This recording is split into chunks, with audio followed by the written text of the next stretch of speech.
Today, I'm in conversation with Ruth Kudzai Dube, a career coach, a speaker, and a leader.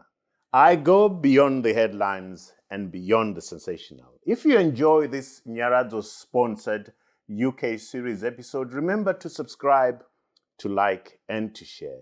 Let's get down to some work.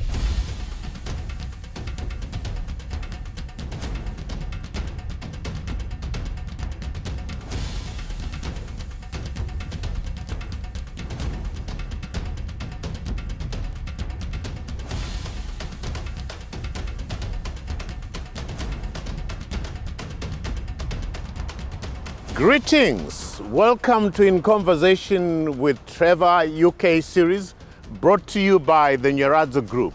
I go beyond the headlines and beyond the sensational. If you enjoy this series, remember to subscribe, to like, and to share. Let's get down to some work.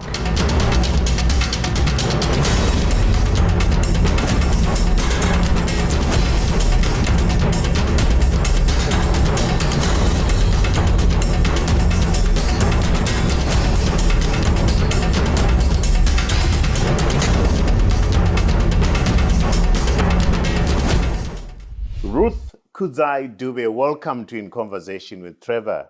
Oh, thanks, Trevor, for having me. The honor is mine. The pleasure is ours. Thank you for creating the time.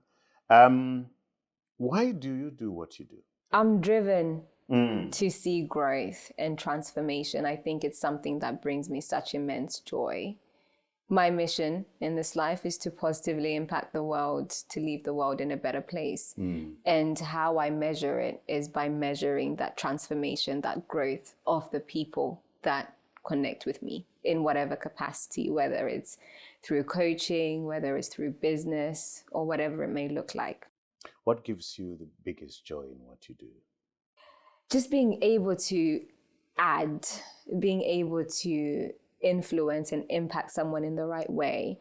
I find that people come to me for solutions. They're coming to me because they feel stuck in something, and being able to use all my experiences to help them move forward, that is what gives me great joy. Let's go to all your experiences. What have been the defining moments in your life? When you look back now, where did you get all those experiences? Let's just walk as briefly as we can through those seminal moments in your life. Yeah, I would say my defining moments, the day I was born, the day I moved to the UK when I was 11. That was very interesting. I faced bullying, as you can imagine, this short girl with short hair coming from Zimbabwe and having to master the Queen's English, not the Zimbabwean English. So that was defining because it was just something that I was never prepared for, and I had to quickly navigate. I would say the day that I failed my A-levels is defining to this point, but I see the triumph. Why is it defining? Because that part of my story was when I realized that I have the power to change my story. I didn't look at it and let that define me. So that was the moment that I realized who and what I was capable of. You know, as you can imagine, as a young girl, you're going to college, the independence, and you fall into the wrong crowds, and you feel like you have a point to prove to your friends, and you're not really thinking about school like that, which was strange because my GCSEs, I passed with flying colors. So I knew that I could do, but I recognized my shortfalls and why I got into that position. But that day, I made a commitment to myself to always find out what I was capable of. So failing A-levels means you can't go to university, you can't do the degree you want to. And like I said, I'd moved to the UK when I was 11. Parents, community, church, doctor, lawyer, so it was it was shameful to say the least. I didn't even want to tell anyone. Come to university and picking my choices, it meant that I had to divert. Which university did you go to? I went to the University of Bedfordshire. I had to divert because I couldn't do my normal 3-year degree. And that year, Trevor, I believe in God, the biblical principles and Christian foundation. is something that plays a big part of my life. It was for that year only that there was this one specific course that was designed. It was a foundation course. What it meant was for people that didn't get the right grades. So I wanted to do biological sciences. I had dreams of becoming a doctor and working in pharma, right? So it meant that I did 2 years as a foundation degree, and then I went to top it up with 1 year from university. And at the end of it, I've done the 3 years, same as anyone who's gone to university in that time. As you can imagine, I never told anyone about this until I finished university. Nobody knew what I did. And, I would say I'm going to the University of Bedfordshire, but it was an off-campus, right? But I would say, no, we're in different classes. Oh, you're doing the same degree I am. Do you know what? I had every excuse under the sun, because you can imagine it was shameful. Yeah. That year, I enrolled onto that 2 year, did my foundation. I even got work experience. And then my 3rd year, I went to the University of Bedfordshire, now with those that started 2 years earlier. I worked hard, Trevor, and came my graduation, I won the best performing student in the whole faculty. I beat those that had started 2 years because of that commitment of knowing that I'm capable to do more. So that in itself is always defining to me. Every time I hit a setback or whenever I feel that I failed, I remember that. And I'm like, I turned that around. What else can't I do?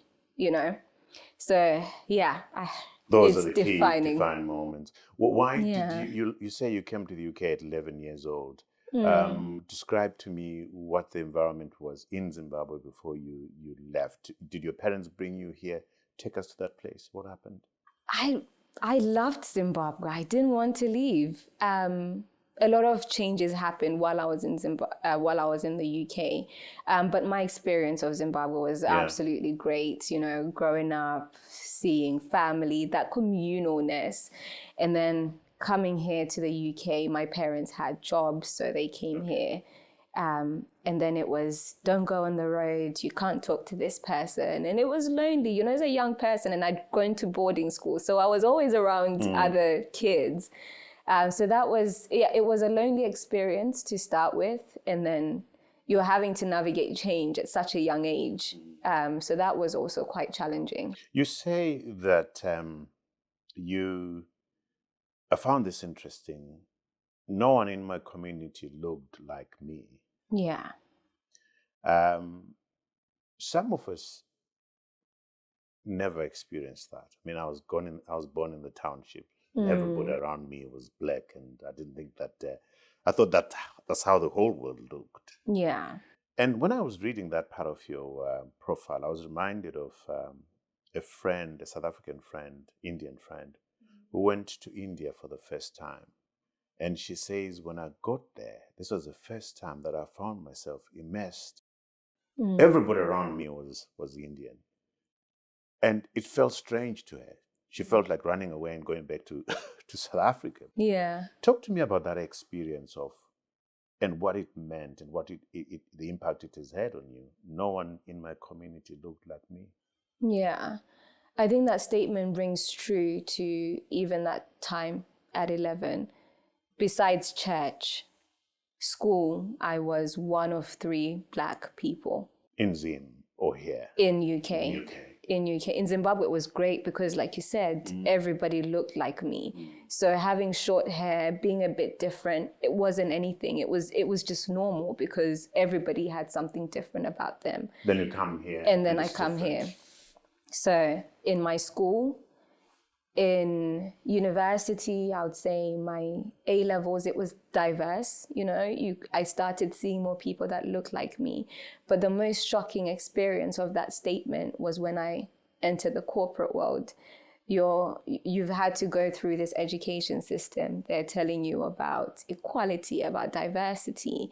And then now here I am finding my footing and entering my career, something that's mine. And then I'm just shocked by the reality of no one looks like me. So how can I want to grow in my career? What does that mean for me? And, I talk about this story a lot. It impacted my self-confidence. I felt I had nothing to contribute. I had nothing to say. I entered the transport industry, which is predominantly white, male, 50. That's the profile of the transport industry. It's no secret. And here I am, young. I was 21, straight out of university. I was a woman, and I was one of 5 in that team of 60 at that time. What company was this? So this was with Go Ahead, which is a big transport company. And then I was also Black, those triple whammy diversity boxes that I was just ticking. I felt out of place. Didn't have any confidence whatsoever. And I started thinking, you know what, maybe care doesn't seem like a bad idea because it's diverse. You start thinking about a lot of things that community and your parents would be telling you about. That whole statement of, because you're Black, you have to work twice as hard. I always just thought my parents, people are just giving advice for the sake of it. But I had to apply that because now I felt I had a point to prove.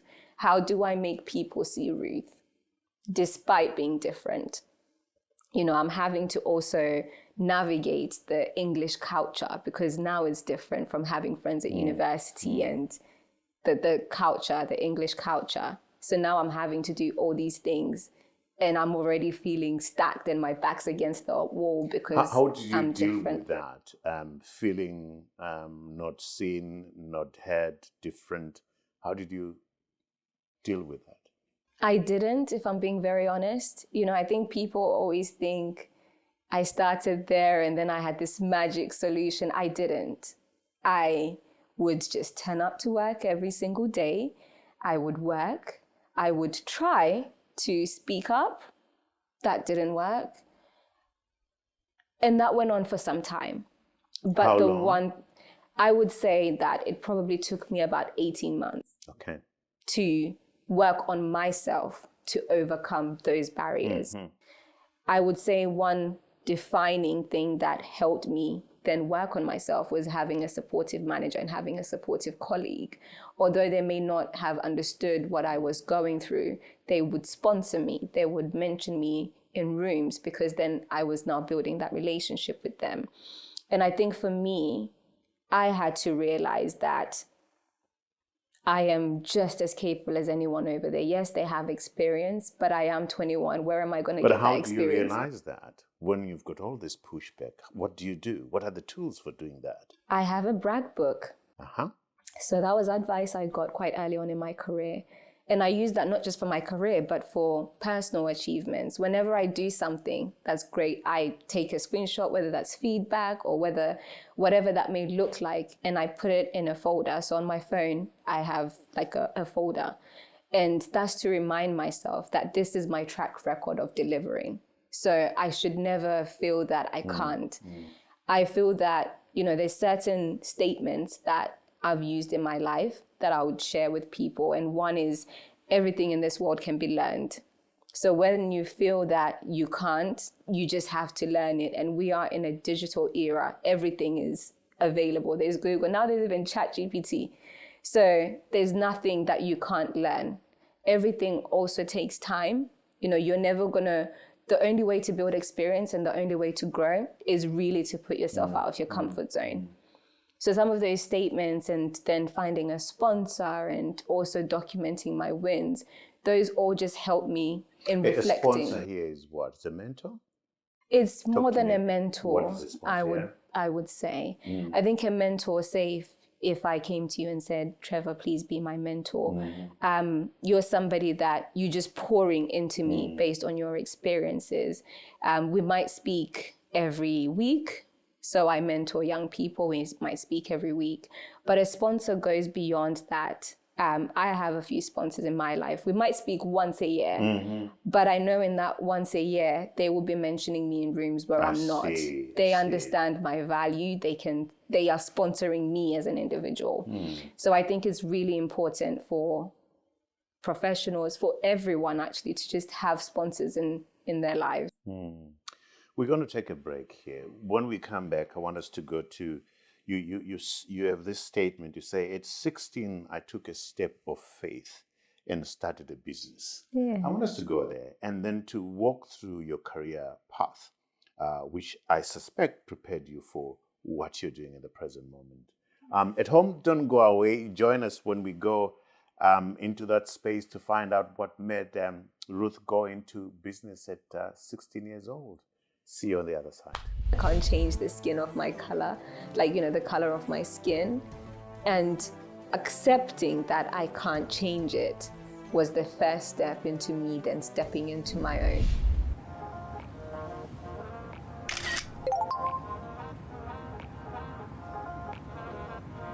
Sending money from the UK to Zimbabwe? Look no further. Introducing Sawira Money, your gateway to seamless money transfers. You can collect at Sawira Money Transfer Agency offices at selected Nyaradzo branches. With Sawira, it's quick, easy, done. Welcome back to our conversation with Ruth Kudzai Dube.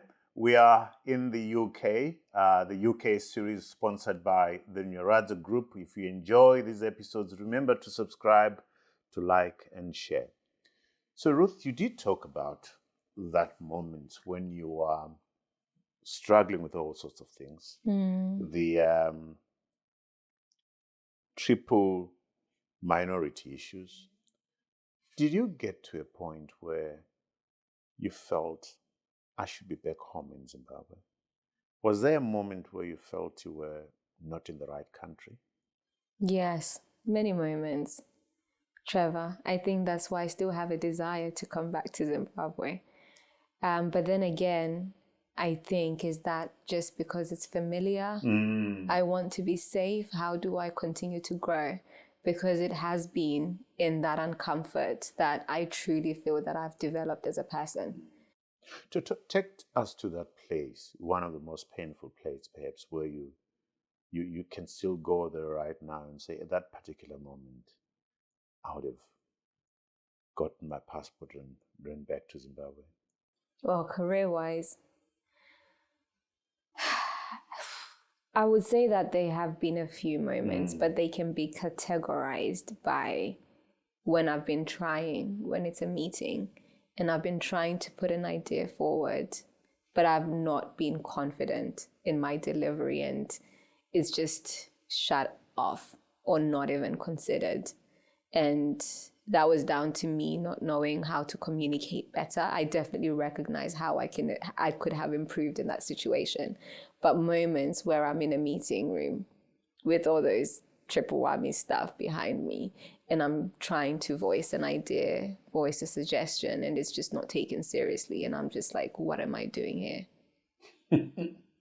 Yeah. And what's the answer to that? What am I doing here? How do you answer that question? Well, I deserved to be there. So I started asking myself, this is the self-development, the personal development work that everybody has got to go through.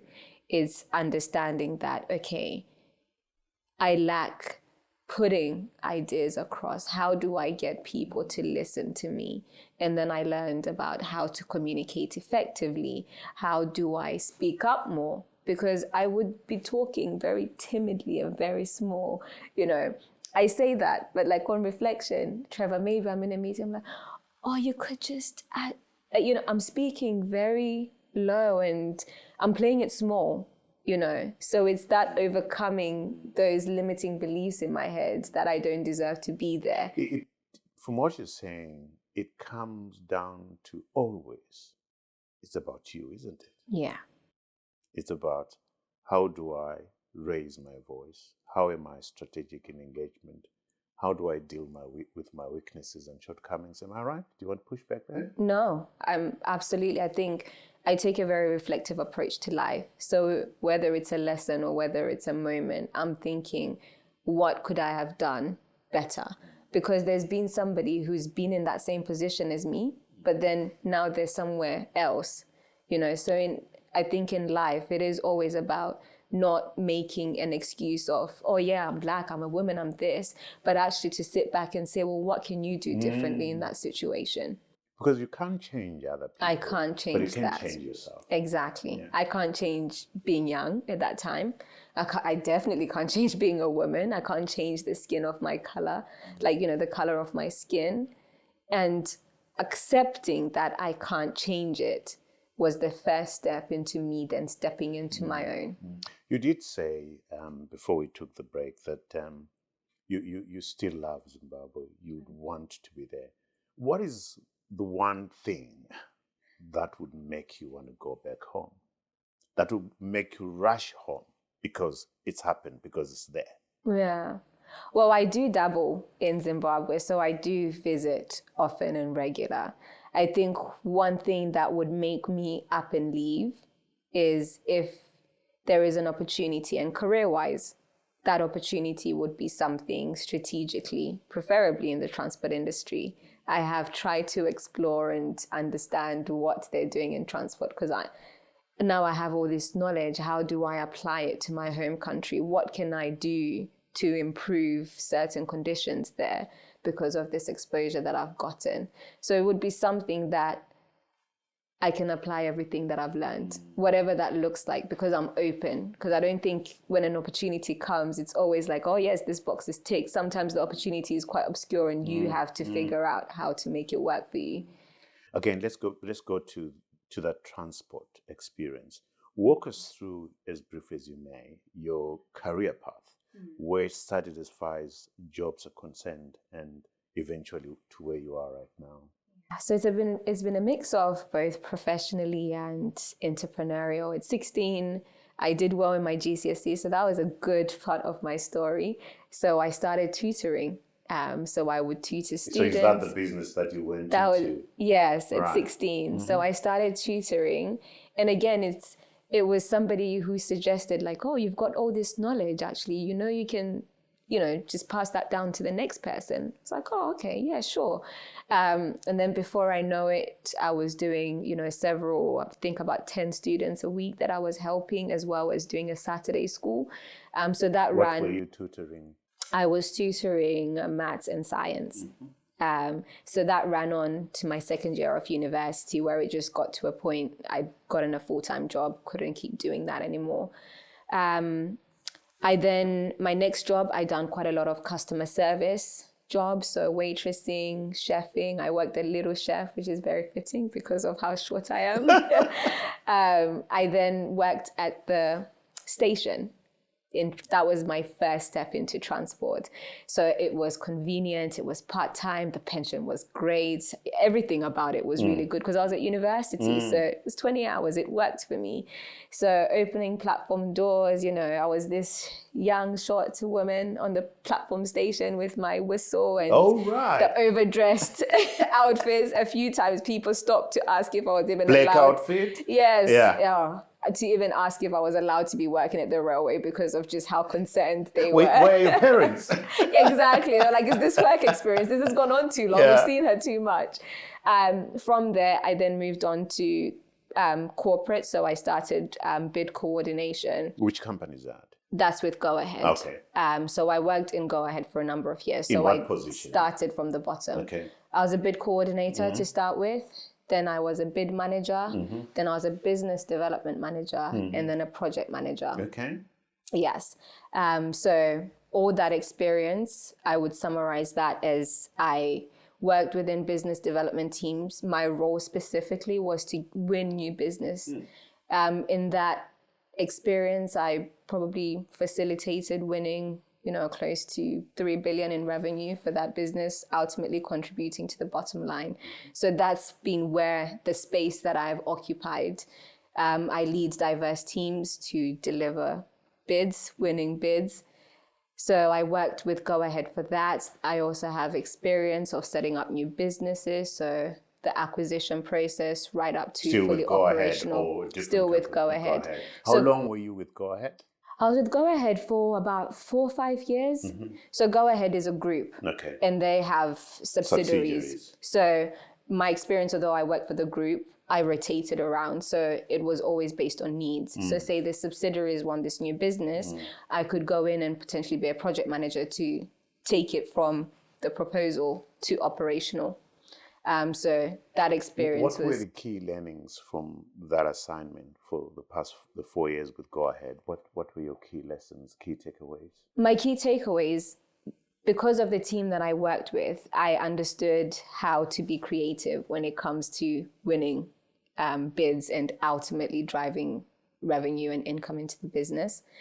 I learned to be strategic. I think that was my first experience of understanding strategy because of the team that I worked with. These were all experienced. It was a very, flat hierarchy. It was just director and then there was the next level. Right. It was just that. So these were people with tons of knowledge, people that, knew what they were saying and they owned it. So I learned how to be confident. It goes back to what we were talking about. At first I was like, oh my God, here I am with all these things. What can I do? But actually when I sat back and observed the people that were around me, who now are my sponsors, these are the people that have now helped me get more jobs elsewhere. I learned a great deal from them. So paying attention and also just, learning from people around you. So you then set up your career coaching business. Talk to me about the thinking process. This is what I want to do. I want to go on my own. I want to leave Go Ahead. What's the thinking process? Well, how do you put it all together?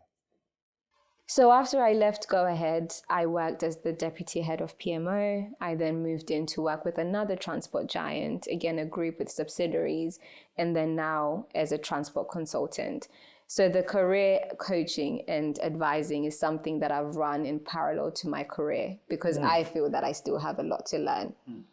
So when I was going that 18 months where I was going through, nobody looks like me. I thought, wow, let me do something about that. I created a professionals networking. I was like, I want to find out who all the other Black young professionals in London are. I want to know what they're doing. I want to know what are they doing and applying. Executive branch? No, before the executive branch. It's called Route to Be. It was Route to Be. So we were holding events, just more to be like, let's learn from each other. So that's your initiative. That was my first Using initiative. your pain to give back. Yeah. And then also for me to learn. So I just thought, you know what, representation is the most powerful thing. If I can't find it where I am, it must exist elsewhere. And you found it? I did, tons of it. I learned a lot about, I always just thought you can have an accountant or you have your standard accountants, but no, you have like your revenue modeler, you have your tax account. I just expanded my knowledge and just what was possible out there. So it was just really good as well. It was inspirational for me to see that there are other people that have faced their own glass ceilings and they're still doing great.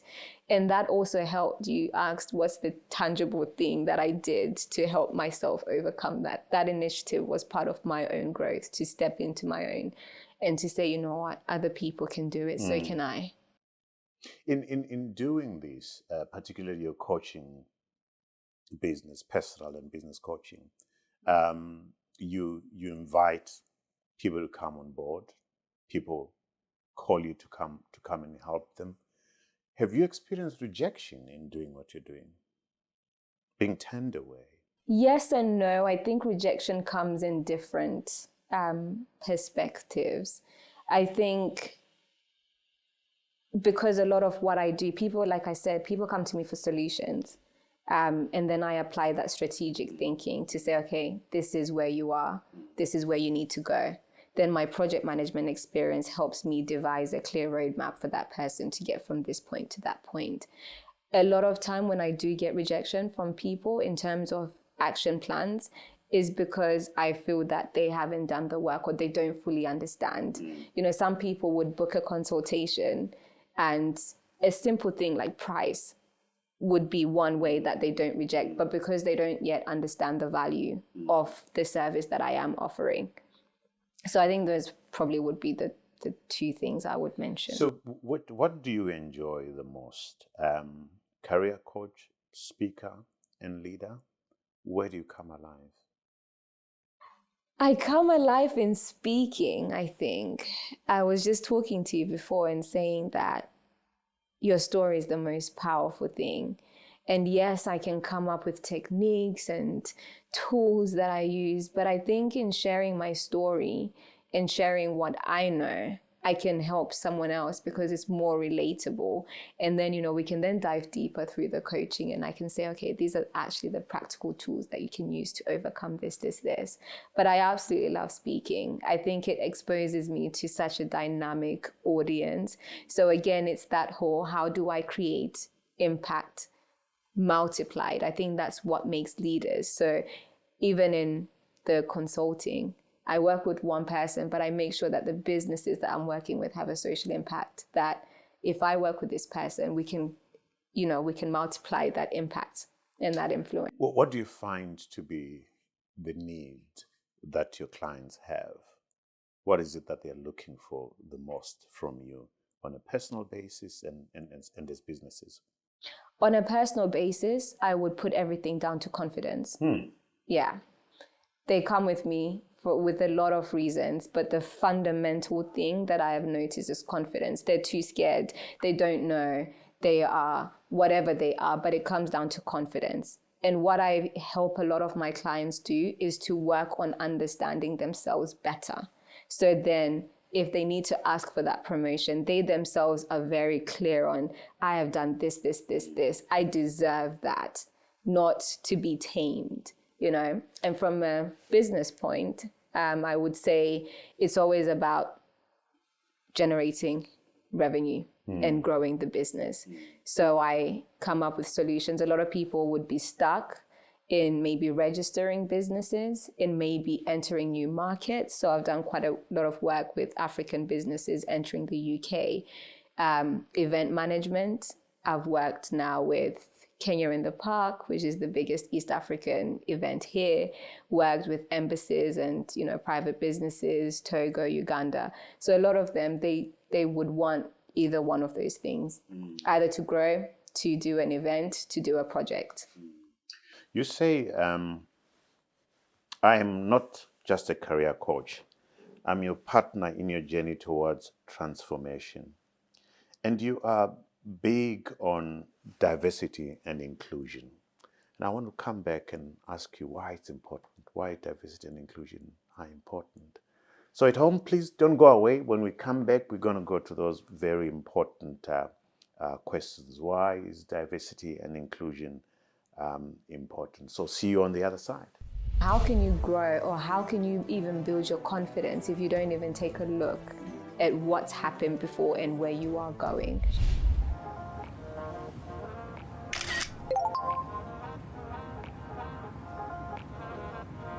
Sending money from the UK to Zimbabwe? Look no further. Introducing Sawira Money, your gateway to seamless money transfers. You can collect at Sawira Money Transfer Agency offices at selected Nyaradzo branches. With Sawira, it's quick, easy, done. Welcome back to our conversation with Ruth Kudzai Dube. You are watching the UK series. If you enjoy this conversation, please remember to subscribe, to like, and share. We're grateful to the support that we've received from the Nyaradzo Group. Like I said when we took the break, you say, I'm not just a career coach. I'm your partner in your journey towards transformation. Unpack that for us. So what I do, if we are working together, Trevor, or I'm working with a business, I don't like to use the word consultant. I'm more a contractor because I am there for a specific thing. I will partner with you. Your success is my success. So I have to work hard to make sure that you achieve the successful outcomes that you've come to me for. So we'll work to understand what is your current situation like.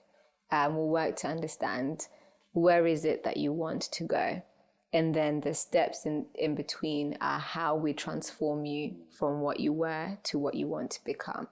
So I really do partner with my clients to the point I'm like, if you have any creeping limiting belief, pick up the phone, because I will not let you to go back to that. I have my clients who I'm like, I'm not going to let you destroy the brand, because now I believe in the brand more than you. So if we need to get rid of you, then we must, because the business must go ahead. I really, I like to I think of myself as an extension of that team. Let me share with you what my personal experience with coaching has been. I believe in coaching. And it's like you get an accountability partner. Yes. Somebody who holds you accountable. Draw a 5-year plan. This is where I want to go. A 2-year plan. This is where I want to go. And it's painful at some points because suddenly the coach is saying, Trevor, you said you'd be here by such and such a date. You haven't. And it's lovely because you begin to feel the pressure that you announced to your coach.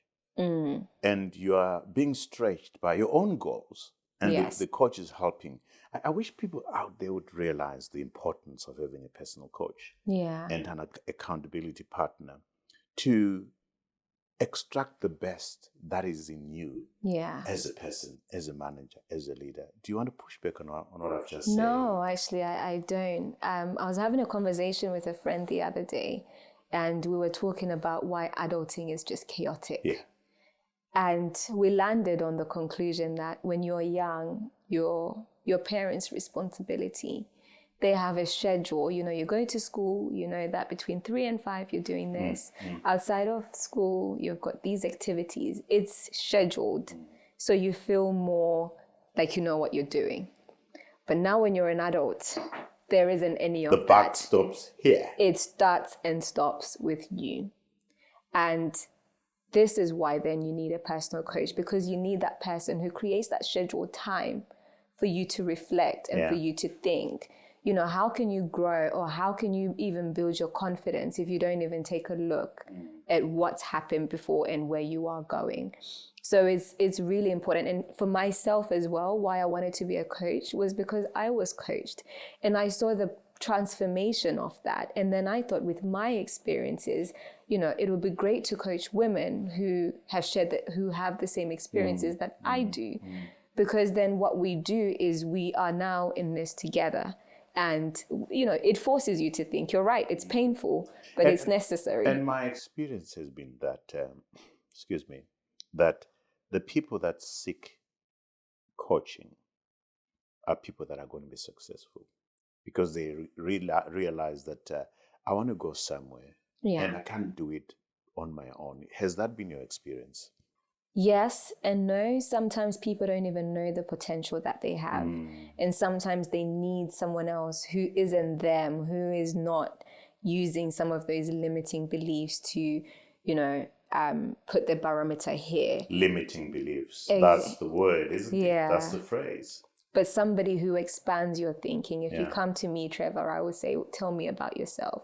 And I may suggest things that you're thinking, I've never thought about this. Or actually, this is what I'm really good at. And you start seeing the possibilities of your experience and everything leading up to that moment to also help you decide and craft different trajectories. It's not always you come for coaching and it's this one direction. It's great because some people do know that they have potential. I think when I looked for coaching, I knew I had potential in me, but I just didn't know what that potential was. I knew I should be doing more, but I didn't know what it was. And when I went through coaching, it was like, oh yes, there's this road, there's that road, there's this road. So sometimes it gives you options, because perhaps we're thinking that success is this straight line to when I get to this position, I will be successful, But a coach also helps you realize that you are successful right now. Yeah, they help you understand your now. So because we're always living in the future, we're always living in our goals and what we want to accomplish, that we actually forget that today. Now is important. Right because now, that was yesterday. This is the most important time. This is success, Trevor. Look at me being on your podcast, So also thinking about... One thing that you are very passionate about is diversity and inclusion. Help us understand why diversity is important and inclusion. Why are these two important? Yeah. I think within the companies that I work with, particularly with the speaking and some of the speed coaching that I do for organizations, has been based on my own experience.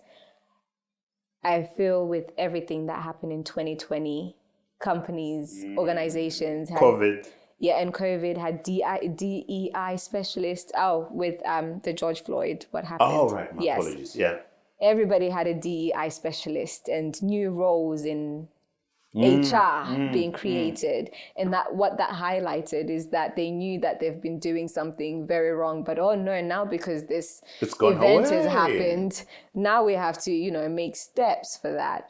So what I like to show organizations is when I say diversity, it's not about the race. It's not about, you know, where you come from necessarily. It's about experience. It's about a different mindset. It's about the different thinking that brings. And a lot of organizations, yes, they say we are diverse and, you know, we do the whole inclusion thing. But basic things like how do people access? How do people even get their foot in the door?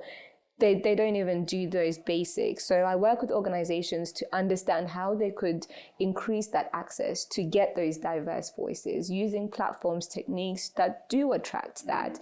And then inclusion is all about what happens when you have your foot in the door. So when I started my corporate role, diversity, yes, okay, I got my foot in the door. Like I said, I faced all these problems, but I still stayed in the organization for 5 years because there was something about their culture that kept me. So it's about that. Are you inviting people to the table? When people are at the table, are their voices being heard? Do they even have a voice? So inclusion is all about how do you create an environment where you are embracing those diverse perspectives, because ultimately it contributes to the organization, the company culture, innovation, and ultimately drives the business forward. So I always urge businesses that it's not just about ticking boxes. You should be recruiting because someone thinks differently to someone else. Absolutely. And that way you build a much more stronger team. Tell me, how do you lead yourself as an individual? What are the key principles by which you lead yourself? I lead myself by, the first thing I would say is in everything I do, it is driven by my mission, my personal mission of, am I positively contributing to the world? Professionally, I think I do that, managing diverse teams to create successful outcomes. By passion, with the executive branch, with Stenham, with the coaching, I do that. So every time I am approaching, whether it's an opportunity or whether someone's come to me for something, I do ask myself, is this aligned with me? The other way that I lead myself is being able to delegate, actually recognizing I can't do everything as much as I want to create all these business ventures and tap into my potential. I can't do everything. Being able to delegate is such an important skill. I would also say I lead myself by knowing when to say no. I used to be such a yes. Well, oh, goodness. Yes. But when you're starting, you know, I thought everything was supposed to be like that. But obviously, I think with everything, time, experience do expose you to recognizing and understanding that it's not everything that you have to get involved in. So that led to a lot of burnout, a lot of confusion in what even I was supposed to do personally. So I would say those are the principles that I try to live by. How did you come up with your mission statement? How did you structure it? That's a very interesting question. Now you're my coach, Trevor, and you're making me reflect. That's what I do here. That's what I'm paid to do. So I started by thinking, what is the legacy that I want to leave? Like I said, being a Christian is a big part of my life. And I feel that we're all stewards on this earth. So what am I stewarding to? What is the legacy that I want to leave? And I started to think about my mission once I had a bit of experience, because I didn't even know I needed to understand a mission. You know, we talk about leading a very fulfilled life, but you don't know it's fulfilled until you know what your purpose is. I was a youth president for a long time, so I really enjoyed helping young people, you know, advising, counseling, coaching, that sort of thing. I then looked at my professional, I like creating change. All of that was all leading to creating a shift. So for me, that's when I realized I wanted to positively contribute. So now in everything that I do, I'm like, am I moving the needle a little bit? Am I positively contributing to this? And if it doesn't serve that, then I do say no, because I'm spreading myself too. Very important. I mean, it's essentially having a roadmap, isn't it? Yeah. That anything that's outside these boundaries I am not taking? What are my values? What are my principles? What jobs do I accept and what jobs don't I accept? Because when you don't do that, then you're going to be pulled all over the place by anybody and everybody, isn't it? Absolutely. Tell me, where do you go to when life is tough? I hear you saying God is important for you. Your faith is important to you. Where do you go to when things really get tough? How do you deal with those tough times? I pray regularly, every day. Whenever I'm facing a challenge or a setback, I do speak to myself, but I don't mean this in a terrible way, and I hope people don't misconstruct what I'm about to say. But as much as I have faith in God, I ultimately am the person that is responsible for creating action. So I pray to be strong, and then I speak to myself to create action to overcome whatever I'm in. I also have friends that I go to specifically for advice, because sometimes you just need to hear someone else's voice, and you just need to, get assured and have that accountability partner. Affirmation. Absolutely. So I also recognize the importance of having that supportive community, because sometimes you can't face things alone. So those two are how and where I go to. What role have your parents played in your life? They've been great. They've been really good. In terms of, I'm who I am because of them. Had I not come to the UK at 11, I don't know where my life would have been. They have pushed me. They are my biggest critics. Although I know that it comes with love, I don't think I've ever heard my mom and dad say, well done. But I see it on the WhatsApp statuses. I hope they're watching. But I see it on the WhatsApp statuses because I know how proud they are and when they're talking. Where were you born? In Zimbabwe. Which part of Zimbabwe? Paranyatwa Hospital. Okay. Yeah. And where did you spend those 11 years before you came here? Belvedere, Chitungwiza, Highfields, grandparents. Wonderful. Yeah. And grandparents, what do you remember about your grandparents? Are they still alive? My dad's side, both grandparents are still alive. On my mom's side, they've sadly passed. Absolutely loved my grandparents. I was the first grandchild, so that came with some privileges. So I absolutely loved that. You're the firstborn in your family? I am. How many siblings? And in my generation, too. How many siblings? Two. Two siblings. Tell me, if you were to start your life all over again, what would you change? Anything, or you are okay with where it is right now? I wouldn't want to restart it because it's taken a lot to get to where I am. And I think everything leading up to this point has made me who I am. And I feel confident in myself. I feel confident in my abilities and what I am able to achieve. I feel confident in the value that I can give to people. And all of that wouldn't have happened had it not been for the last 30-something years. But I think if I had to start again, or rather, what I will be passing on to my children is the one thing I'm going to be doing is building them to have such unshakable confidence and not just talking. I'm very involved within the community. That would look like taking them to start learning about all these things from a young age. I just want them to know that they don't have to wait for somebody to tell them their place in this world. But actually, their place in this world is defined by who they think they are.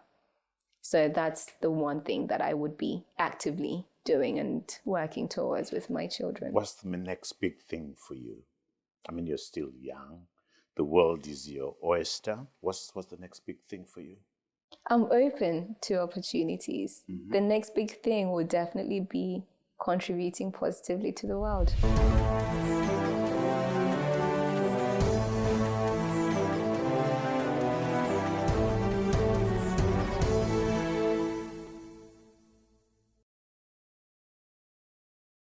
Our viewers out there love books. Yeah, And I'm going to put you on the spot right now. What books would you want to recommend to our book-loving audience out there? At least three books. At least three books. Yeah. Okay, will I remember the titles now? The first one is Think and Grow Rich. And I'm sure, and I've watched a few times on your podcast, people recommend that. But it's a book I tried to read. I have failed to read. But the more people keep on recommending it, I might go back to it. I've got it in my library. No. Yeah, it's a really good book. Why? Why is it good? So I think beyond just the financial wealth that it teaches, I think for me, what I've been able to get from that is how to take decisive decisions and how to harness the power of your mind to create action. It's helped me to go from ambition to action. Those are some of the things that I have learned from that, because it all starts in your mind. Yeah. You can't create until you are, you're set, and that then translates to whether it's financial, it's personal, it's confidence. I see that as the blueprint that can be applied to anywhere. Second book? Second book is You Are a Badass by Jen. I can't remember the last name. By Jen, right? Because it is, I want to recommend this for any woman who may be thinking small, because it helps you to just remember that you're a badass. And for me, it's been one of those books that every time I read it, I'm like, yes, of course I can do this. I'm a badass. It's a good affirmation.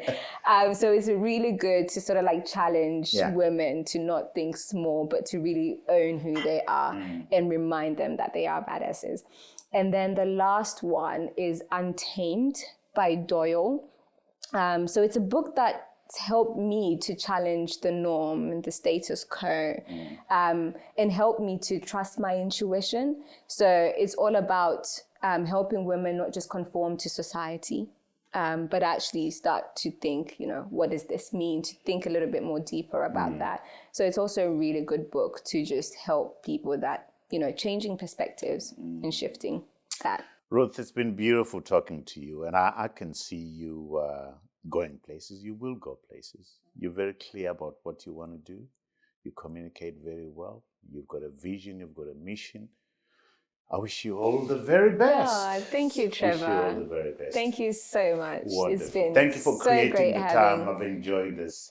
Allow me to turn over now to our viewers who are at home in Zimbabwe, in the diaspora, all over the world. Thank you so much for watching this show. Remember, we are a weekly show. We're out on YouTube, 7 a.m. Central African time, every Monday, to ensure you don't miss out on any of these quality conversations like the one I've just had now with Ruth. Please remember to subscribe, to like, and to share.